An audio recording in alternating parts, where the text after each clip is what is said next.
अस्सलामुअलैकुम everyone, hopefully आप सब लोग ठीक होंगे और बहुत ही खुश होंगे। Welcome back to my YouTube channel. अच्छा जी, तो मैं अपने व्लॉग का आगाज़ कर रही हूँ। एक्चुअली ये जो है वो थर्सडे का व्लॉग है और मैंने सोचा था कि मैं पढ़ाई स्टार्ट कर देती हूँ यार, बिकॉज़ मेरे पेपर्स जो है वो करीब बिल्कुल ही करीब होने वाले हैं। तो मैंने सोचा कि साथ-साथ पढ़ भी लेती हूँ और आप लोग के लिए व्लॉग भी रिकॉर्ड कर लेती हूँ। और आपको पता है कि एग्ज़ाम सीज़न में वैसे भी आप लोगों ने जितना भी पढ़ा हुआ होता है, एंग्ज़ायटी अटैक्स आपको लाज़मी आते हैं, चाहे आप कितने भी तुर्रम ख़ान हो, कितने भी ब्रेव बंदे हों आप लोग। लेकिन कोई एक ऐसा पॉइंट लाज़मी होता है जहाँ पर एग्ज़ाम सीज़न्स में आपको एंग्ज़ायटी अटैक्स आते हैं और आपको ऐसा लग रहा होता है, सब कुछ पढ़ने के बावजूद भी यू गाइज़ फ़ील कि हम लोगों ने कुछ भी नहीं पढ़ा। और मेरे साथ भी सेम यही होता है।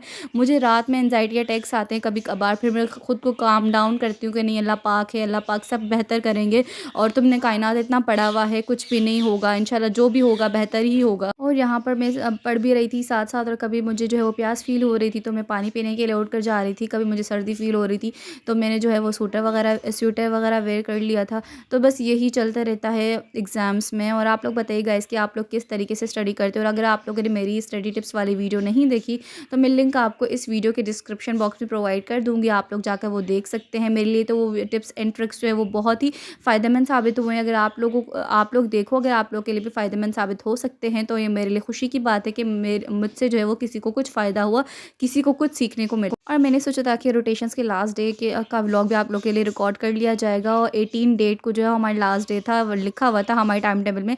बट 19 जनवरी को जो है फिर इन लोगों ने हमें वाइवा के लिए बुला लिया और मैंने जो है वो रिकॉर्डिंग 18 जनवरी वाली कर ली थी और सुबह से मैंने रिकॉर्डिंग करना स्टार्ट कर दी थी। फिर जब हमें पता चला कि हमें 19 जनवरी को भी आना है और हमारा वाइवा हो गया, तो मेरा जो सारा मोराल है वो डाउन हो गया और इसी वजह से मैंने वो रिकॉर्ड की हुई जो चीज़ें थे वो मैंने डिलीट कर दी।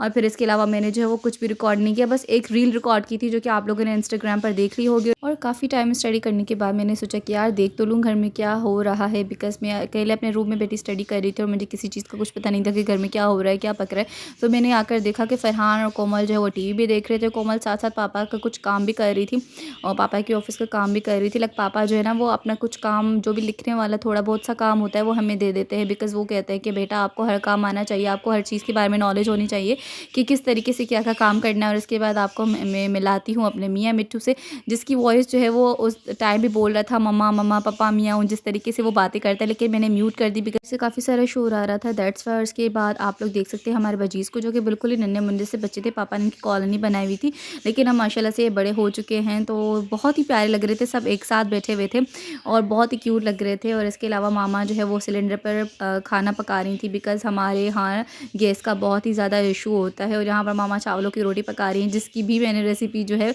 वो ऑलरेडी अपने यूट्यूब चैनल पर शेयर की है। काफ़ी सारे लोग जो है उनको पता नहीं होता कि चावलों की रोटी भी है और वो लोग कहते हैं कि आप सिंधी लोग ही ज़्यादातर पकाते हो, लेकिन यार काफ़ी सारे लोग पकाते हैं चावलों की रोटी। तो अगर आप लोगों में से किसी ने नहीं खाई तो आप लोग देख सकते हैं कि ये चावलों की रोटी है और हम लोग किस तरीके से पकाते हैं, इसकी भी अगर आप लोग चाहें तो मैं लिंक आपको प्रोवाइड कर दूँगी डिस्क्रिप्शन बॉक्स में, आप लोग जाकर देख सकते हैं। और बहुत ही मज़ेदार सी ये रोटी पकती है। काफ़ी सारे लोग जस्ट गंदम की रोटी खाते हैं ना, हम लोग गंदम की रोटी भी खाते हैं, चावल भी खाते हैं, चावलों की रोटी भी खाते हैं। और ये चावलों की रोटी जो है वो साग, पालक, इस तरीके से इस टाइप की जो भी चीज़ें होती हैं उनके साथ बहुत ही मज़ेदार लगती है। और यहाँ पर पापा आए थे ऑफ़िस से थोड़ी देर के लिए और मुझे जो है मैंने उनसे पॉकेट मनी मांगी तो उन्होंने पॉकेट मनी दे दी और पापा ने कुछ भी नहीं खाया, बिकॉज़ वो जल्दी में थे, उनको किसी काम से बाहर जाना था तो वो जल्दी से चले गए। बस यही होता है ना, पापा, उनको अपनी फ़िक्र नहीं होती, लेकिन वो बच्चों की हर ख्वाहिश को, हर चीज़ को पूरा करते हैं। एंड देन हाँ, यहाँ पर हमारे मज़ेदार से खाना अल्हम्दुलिल्लाह तैयार हो चुका था। अल्लाह पाक का हर हाल में एहसान है। और आपको पता है कि सर्दियों में आलू बहुत ही ज़्यादा मज़ेदार होते हैं, बिकॉज़ नए-नए और अच्छे-अच्छे आलू आए हुए होते हैं और पोटैटोज़ मुझे तो वैसे भी बहुत ही ज़्यादा पसंद है। तो यहाँ पर मामा ने आलू का सालन पकाया हुआ था और साथ चावल की रोटी थी, जो कि हम लोग एन्जॉय कर रहे थे और साथ-साथ मामा और मैं बातें भी कर रहे थे। कोमल और फरहान तो दूसरे रूम में थे, ज़ीशान अभी तक ऑफ़िस था, ऑफ़िस से आया नहीं था। पापा भी आपने ऑलरेडी देख लिया कि वो भी चले गए थे किसी काम से, तो हम लोग जस्ट घर में थे। मामा और मैं मेरे रूम में बैठे बातें भी कर रहे थे, खाना भी खा रहे थे और कोमल और फरहान दूसरे रूम में बैठे हुए थे। इसके बाद ट्यूशन वाले बच्चों का टाइम हो गया तो ट्यूशन वाले बच्चे आ गए, मैं उनके पढ़ा रही थी। और यहाँ पर यार ये मुझे तंग भी करते हैं और साथ-साथ पढ़ते भी हैं, बिकॉज़ इनको पढ़ाना थोड़ा सा डिफ़िकल्ट है फॉर मी। और आजकल मैंने बहुत ही ज़्यादा कोशिश की है कि मैं जो थोड़ा बहुत भी गुस्सा करती थी ना बच्चों पर, वो भी नहीं करूँगी, बिकॉज़ यार छोटे से बच्चे और इतना गुस्सा मेरा बनता भी नहीं है। लेकिन क्या करूँ यार, कभी-कभार बहुत ही ज़्यादा गुस्सा दिला देते हैं ये लोग, क्योंकि यार इंसान हूँ मैं भी, अगर वो ठीक से काम नहीं करेंगे तो मुझे गुस्सा आएगा, बिकॉज़ आई वांट कि मेरे ट्यूशन वाले बच्चे जो है वो आगे बढ़ें और अच्छे-अच्छे काम करें, अच्छे-अच्छे ग्रेड्स लाएँ। और बस इनको एक बार भनक पड़ जाए कि हमारी वीडियो रिकॉर्ड हो रही है, हमारे जो है वो कैमरा हमारी तरफ है, तो बस इनकी नज़रें ही नहीं हटती कैमरा से, और सारे काम शाम छोड़ के बस ये कैमरा की तरफ ही जो है वो देख रहे होते हैं। उसके बाद शाम का टाइम हो गया, हमें थोड़ी सी क्रेविंग हो रही थी लाइक कुछ अच्छा खाने की। खैर ये स्ट्रीट फूड है, स्ट्रीट फूड आपको पता है इतना कुछ ख़ास होता नहीं, वो भी इतना ऑयली में, लेकिन हमारा दिल चाह रहा था, इतने दिनों से जो है वो हम लोगों ने नहीं खाया था, तो मामा ने कहा कि चलो अगर आपका दिल चाह रहा है तो आप लोग मंगवा लो अपने लिए। तो यहाँ पर हम लोगों ने समोसे पकौड़े मंगवाए थे, जो कि हम लोग ने शाम के तौर पर शाम के टाइम स्नैक्स के तौर पर खा लिए। यहाँ पर आप लोग देखिए जादू, ये सारे किचन टन चलिए अब हम लोगों ने किचन कर दिया साफ़, ये भी हमारा काम हो गया डन। और आजकल जो है ना मेरी यूनिवर्सिटी से ऑफ है, तो मैं क्या करती हूँ कि दोपहर के बर्तन मैं ही धो देती हूँ, बिकॉज़ मुझे रात के टाइम बहुत ही ज़्यादा ठंड होती है। और कोमल को यार ठंड तो लगती है, लेकिन वो मुझसे ज़्यादा इन कामों में माहिर है, तो वो रात के बर्तन धो लेती है। और इसके बाद हमारी किचन सारी हो गई थी डन, तो मैंने सोचा कि मैं अपने लिए ऑयल बना लूँ यार, अपने बालों की केयर करना बिल्कुल ही मैं भूल गई थी, और अपनी स्किन की केयर करना मैं बिल्कुल ही भूल गई थी। तो स्किन पर भी मैंने एक जो है वो स्क्रब अप्लाई किया, जो बिल्कुल ही नेचुरल रेमेडी है, जो कि मैं आप लोग के साथ शेयर करूँगी।